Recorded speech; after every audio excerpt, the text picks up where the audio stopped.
It's John, Detroit Performance RC, and a couple weeks ago, if you were online, you might have noticed that we posted some pictures of some new wheels that are going to be coming out, and super excited about them. And I know I had a lot of questions, and people were emailing, calling, texting, and I understand there's a lot of people out there looking for some solutions, and today's your lucky day. You get to learn all about them. So I hope you enjoy the video. A little background on what we've been doing. These, we went to several different manufacturers to try to find solutions of what we think are better tire solutions out there than what we currently have in the market. Reason being is, I've been in the hobby a long time, and I've never seen technology get this advanced. We're seeing these engines producing 20, 30 horsepower. We're seeing these electric 12 and 14S systems out there that actually just destroy wheels, and it's no fun. We love the cars, the vehicles, but if your wheel blows up in 15 minutes or 10 minutes of bashing, you got to go home. You're done. So, and I think part of the problem is that, the current wheel manufacturers, nothing against them. They've done a great job bringing us new compounds and new things, but I think we need to approach the wheel idea completely differently. I think the demand is kind of increased for what our expectations are, and I think we've got a pretty good solution. Do I think it's the perfect wheel for everybody? Probably not. I mean, there's probably reasons people are going to find that this doesn't work for them, but I also feel like this is going to really fill a nice gap in the market right now because we just don't have anything that we can depend on. So I'm going to get into the video. I'm going to get you some close-ups. I'm going to try to show you how the wheels are made, give you some idea of the thought process that was behind them. These wheels have been, there's been a lot of resources thrown at the development of them. This is our third or fourth revision of the wheel and tire compounds, and so it takes time, and that's why it's taken this long. All right, guys, let's get into this. This is a finished product. This is one of the original patterns that were designed. If you guys haven't figured this out yet, these are made by RC Max. He's been fantastic to work with. He really understood the challenges of what we were after and helped me approach this wheel idea from a completely new perspective, and it was just it's been so nice to have someone that understands what we need and trying to work with that and create what I think is a fantastic product. All right, so what makes these special? What makes them unique, different than, say, your traditional wheel for a fifth scale car? Well, the main difference is the way it's manufactured. What we've done is we've done away with the foam. It was kind of counterintuitive because we've had it forever. And one of the things I noticed that, to make the cars perform, so the tires weren't failing, we had to glue the tires, even with the bead locks. We had to tape the foams, and when we were done, the foams weren't doing anything anyway. They were hard as a rock, they were heavy, they were glued, so you were destroying the wheel anyway. And this is a traditional, Hostile MXT style design with a zero growth foam. You can see it's got no give whatsoever. I mean, it's hard as a rock, and it weighs a ton. And what this enables us to do is run at higher speeds, not have to risk losing the foam. When you get up in the speeds with the foam, what happens is you get separation between the bead lock and the rubber. And two things can happen. The rubber can tear, and that destroys the wheel and the tire, or this will separate and the foam comes flying out, in which case the tire starts falling off and everything breaks. So the breakdown, the weak spot has always been the foam. This is a BRP tire here, and they make a fantastic product, but they make a one-piece glued tire, and that's how we were able for years to get around some of the problems that we were seeing.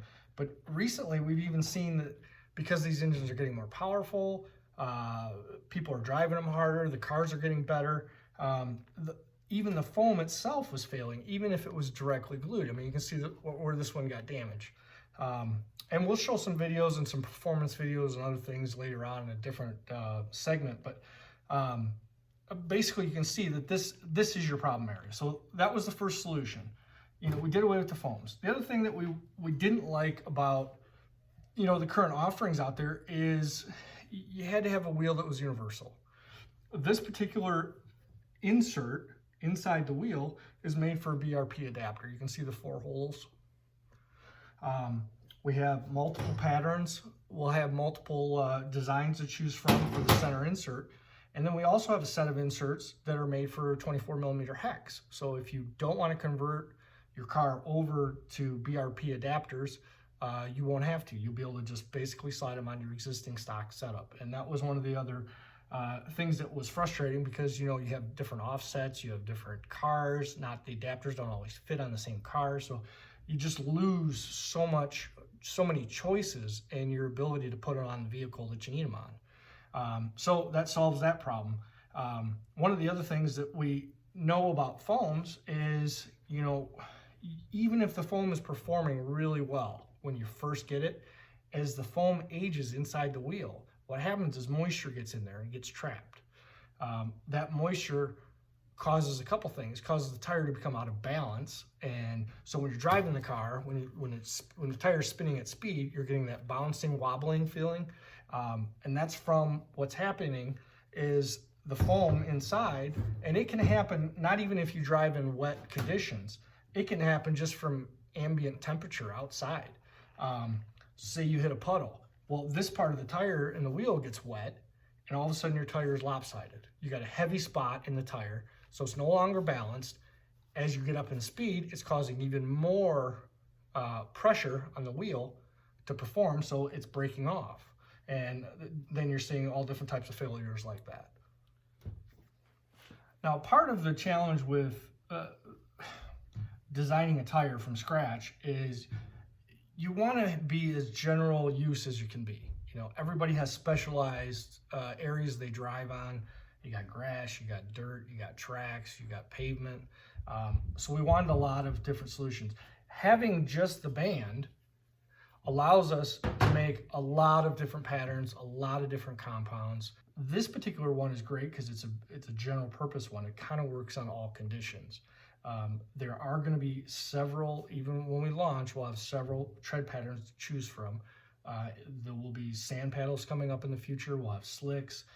We'll have a heavier spike type pattern for really super grippy, grassy conditions. And then you'll have this general purpose tire, which is going to work kind of just a general all over area. And I talked a little bit about the moisture, but one of the things, cleaning a tire, it can be a challenge, because obviously you don't want to add water to the tire because you got foams in them and then they get ruined.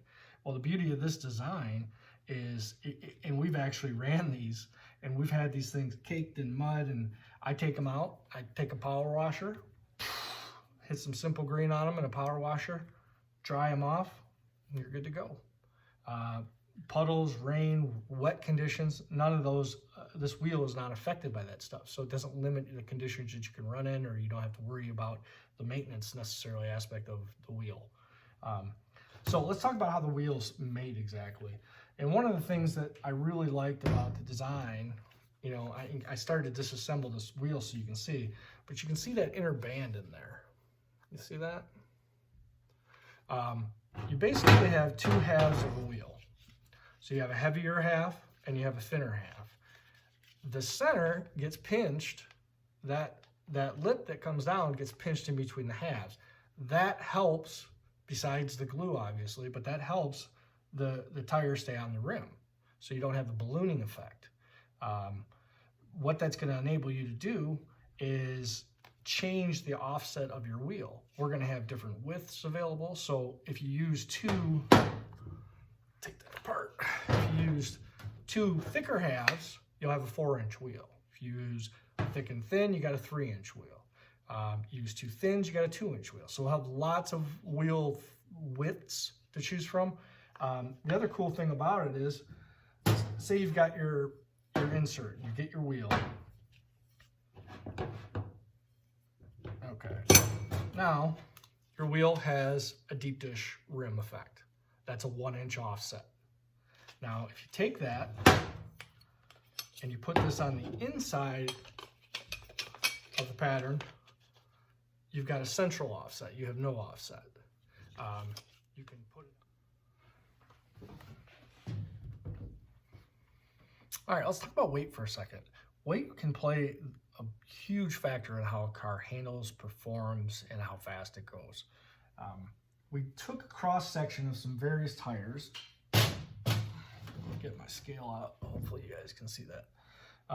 This is a Hostile MXT zero growth foams. This is a Baja wheel, and we put some studs in it for extra traction. It's off one of my personal cars.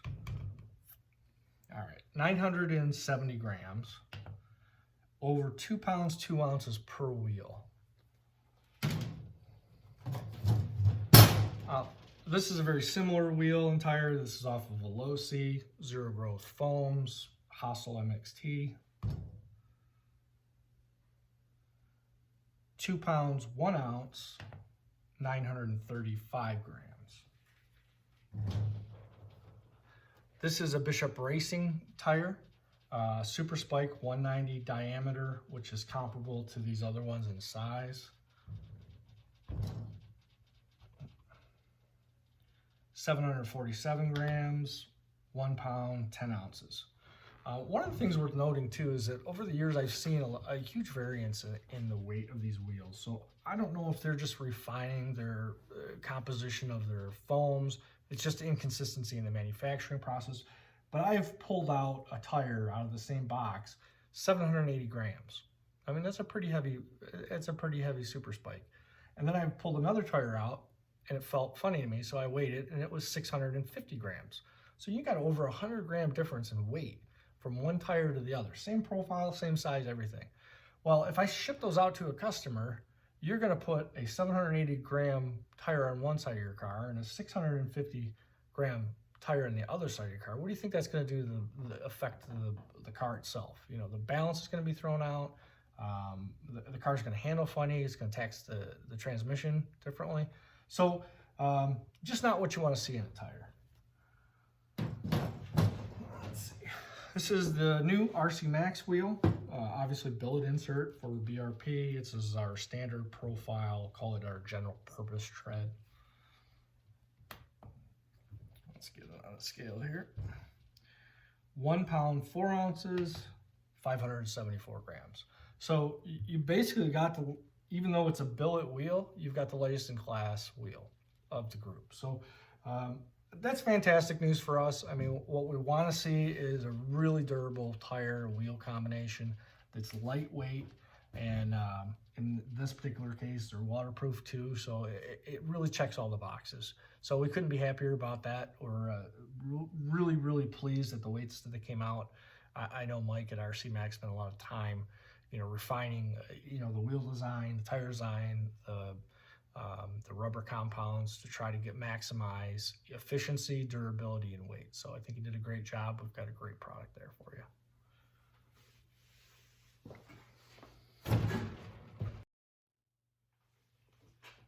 Aha, look, camera magic. I'm wearing something completely different. It's actually been a few days. I've been trying to finish up this video forever, and it's hard. I have to do it on my off time, so bear with me. But I just kind of wanted to recap. What we've got is RC Max, world-class engine manufacturer, making wheels now. They're going to bring us a brand new design. It's going to be, you're going to be able to buy billet wheels. Size-wise, this is a standard low-C tire, you can see. And this is a BRP 190. Slightly smaller than the BRP, similar to size than the stock low-C tires, which is kind of what we wanted. We really felt like this was a good size wheel to emulate. Plus, it kind of fits with all the gearing selections that's out there now. You got a waterproof wheel, easy to clean, extremely durable. It's not going to break from high torque motors and just the punishment that we like to give our cars every day when we take them out and bash them. We're going to have lots of different looks. This one's a carbon fiber. We're going to have billet. You're going to have the ability to use a 24 millimeter hex or BRP adapter style insert. You're going to have lots of tread patterns to pick from. We're going to have slicks. We're going to have paddles. We're going to have tall grass, you know, heavy traction tires as well as these all-terrain ones. One of the things I didn't mention in the video earlier that I think is a cool design feature too, and we didn't really talk about it, but if you look at that wheel, there's a slight lip on the edge of this rim. And what happens is this rubber is going to tuck underneath there. And what that's going to do is it's going to protect the rubber. A lot of where the failures that we had seen and where a lot of this came from is looking at the past failures from all the tires and stuff, options that are already out there. So we want to learn from them. We want to make a better product. So what this is going to enable us to do is you're going to get a protection on the side here of the tires, so you're not going to get those fraying, tearing, sliding, those issues that can come from the wheel separating. But it's also going to hopefully enable us to run these tires in wheels in the future without glue. So we're hoping to have a glue solution. We're testing that idea right now. You're going to be able to buy the wheels a la carte, so you can buy a complete wheel rim assembly without having to buy the complete wheel. So it's going to be affordable. It's going to be modular, lots of different offsets, pretty much everything you could ask for out of a wheel and tire for your car. So we're super excited about it. I hope you guys enjoyed the little bit of video that we did for you to kind of show you kind of an idea of what's coming. We're really getting really close now to production finally coming through, and the delays being in all the different types of inserts and stuff that we have, all the different compounds that we have. So there's a lot of stuff going on behind the scenes, but I don't know what more I can say about it. I'm just super excited. We know these things work. We've been testing them. Can't wait to get them in your hands so you guys can enjoy them. And we're going to have a lot of fun. That's what it's all about.